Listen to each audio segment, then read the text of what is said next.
Hey guys, good morning! Ayan, welcome back sa ating channel, Boss John. For today's video guys, samahan nyo kami. Pumunta tayo ng summer place sa may Florida Blanca.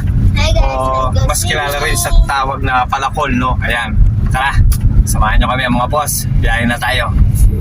Ang summer place guys ay matatagpuan sa Florida Blanca, Pampanga, no? Ayan, summer place ang tawag ngayon, no? Pero dati tinatawag itong Palacol. Hanggang ngayon pa lang naman, no? Tinatawag itong Palacol River dahil may korte ito na parang Palacol or parang 7, no? So ayan, biyahin na tayo mga bossing. Kita-kits na lang sa may summer place. Alright. Ayan guys, nandito pa tayo sa may bayan, no? Dito sa Porac. Ayan, bumaba lang saglit si Ivy para bumili ng ulam. Chokes to go na lang yung ulam natin ngayon mga boss. Para wala na rin hassle, no? Kasi kanin lang yung baon namin. Para, ayun, manok na lang para sa mga bata rin kasi itong si Princess, manok talaga yung gusto. Yan na. Namunta. Where are you going? swimming, Swimming? Where? summer, Summer? Place. summer place. Happy? Happy ka? Yeah. Jonas? Happy? Happy?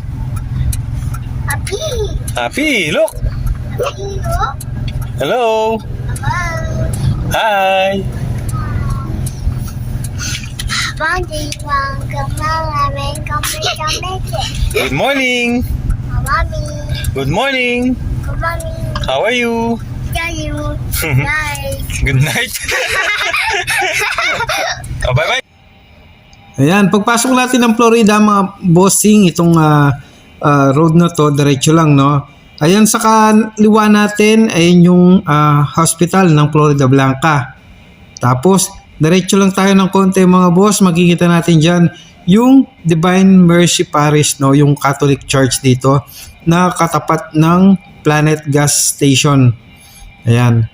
Tapos, kanan lang tayo dyan mga bossing. Ayan, makikita nyo yung signage ng SCTEX, no? Kasi same way lang siya ng exit ng SCTEX dito sa may Florida Blanca. Ayan, kaya madali po siyang puntahan mga boss. Tapos sementado rin yung daan. Ayan, kanan lang tayo dito mga bossing. Then, diretso na tayo. Maghahanap pala tayo ng naghahanap pa kami ng mabibilan ng ulam, no? Kasi wala kami nabili kanina dun sa Chokes to Go. So yan, nandito tayo sa may papasok ng Florida mga boss. Pasok sa kanilang bayan, no? Ayan. Ito yung pinaka-entrance niya. Yun si Ivy, dito pa kami bumili ng manok. Kasi wala kaming nabili kanina dun sa may Chokes to Go. Kaya dumiretso muna kami dito. Yun siya. 5 star. 5 star chicken. Ivy! Ivy!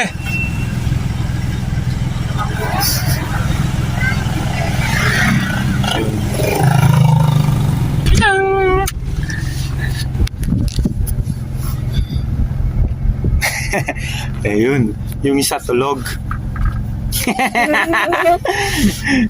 Tulog. Ayan, biyahe na ulit tayo mga boss. Dire-diretso lang ito, no? Ayan. Yung 5 star chicken nga pala mga boss, hindi natin yung dadaanan sa daan na dinaanan natin ito, no? Bumalik kami kasi yung mga dinaanan namin na karinderya, hindi gusto ni Princess yung mga ulam. So, bumalik kami papuntang bayan ng Florida. Yun, doon lang naman sa bungad, no? Bungad, doon sa papasok sa mismong bayan nila. Doon sa bungad na yun. Buti may nakabukas na nagtitinda ng mga manok, no? Chicken talaga yung paborito ni Princess. So ayan, doon na lang kami bumili. Tapos ito, balik tayo sa biyahe. Diretso lang itong daan na to mga boss. Ito yung daan na sinasabi ko kanina na papasok ng SCTEX, no? Ayan, mahaba itong daan na to papuntang SCTEX nga. Then ayun, bago tayo mabot ng toll gate, syempre meron daan dito pa kaliwa at dun tayo pupunta mga boss sa may summer place. Ayan, makikita natin dito yung signage mga boss. Ayan yung signage mga boss. Pasok lang tayo dyan, kaliwa. Kaliwa lang tayo dyan mga boss. Ayan, baba na tayo. Baba. Ayan, dahan-dahan lang, no? Kasi medyo matalim yung babaan dito, no? Kapag mababa yung auto mo, baka sumayad dito. Ayan. Ayan yung palakol signage, no? Ayan. Diretso lang tayo dyan mga boss. At ayan, no? Pagbaba mo dyan sa may mga kwayan na yan, makikita mo yung quarry mga boss. At yung tulay. At ayun na yung sign na malapit ka na. Kasi dun sa mismong tulay na yon, dun mismo sa ilalim mga boss, yung summer place o yung mga spot, no? Mga pwede mo nang pwestuhan mga boss.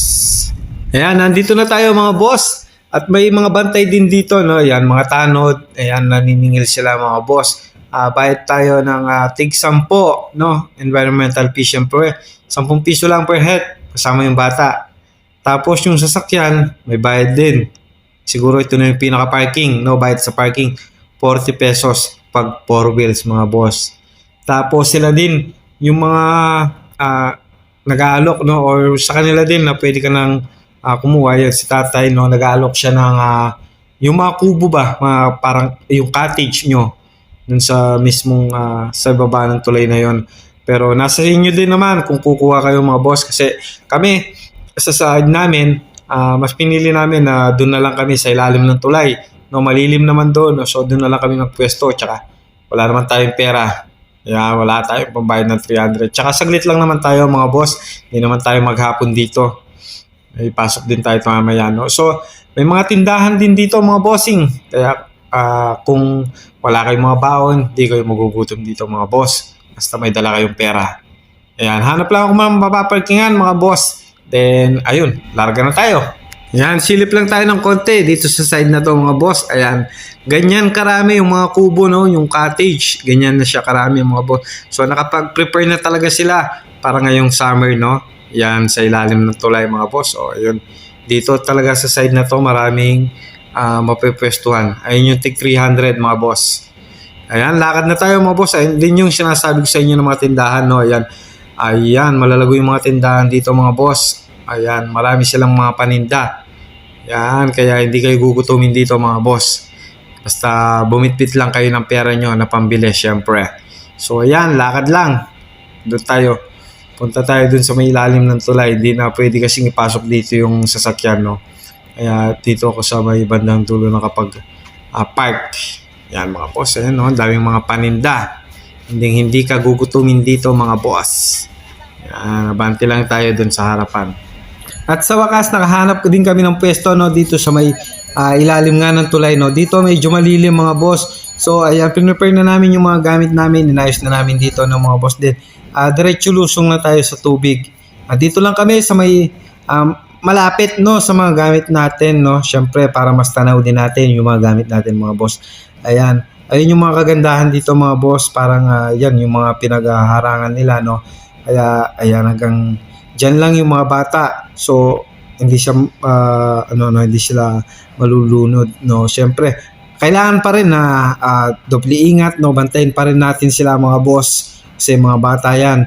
Baka di natin mamalayan na medyo malayo sila at napunta din sa may mga malalalim na pwesto mga boss. So ayan, enjoy lang tayo mga boss.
Umahon na nga rin kami sa tubig mga boss para makapag-prepare na rin tayo pa uwi, no? Ayan, kailangan na natin magligpit.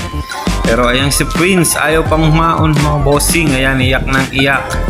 Ayaw nang umalis dun sa tubig mga boss, pero uminit na rin kasi dun sa pwesto namin. Ayan mga boss, ting pasilip natin. Ayan, marami pang paparating mga boss. Marami pang paparating na taong yun, no? Dito sa mga ilalim ng tulay na yan. Ayan, ang kararating lang ng mga yan. Tapos may mga nagpa-fight pa dito. Meron nga rin bihisan dito mga bossing. Ayan, magbabayad lang kayo ng 10 piso para makapagbihis kayo. Ayan. Ayan, tignan natin dito mga boss. Ayan yung maraming cottage kanina. Ayan. Mas nauna nagkakaroon ng laman syempre yung dun sa mismong tubig, no? Yung mga kubo dun sa mismong gitna ng tubig. So ayan, bye-bye na mga boss. Maraming salamat sa inyong panonood. God bless you all.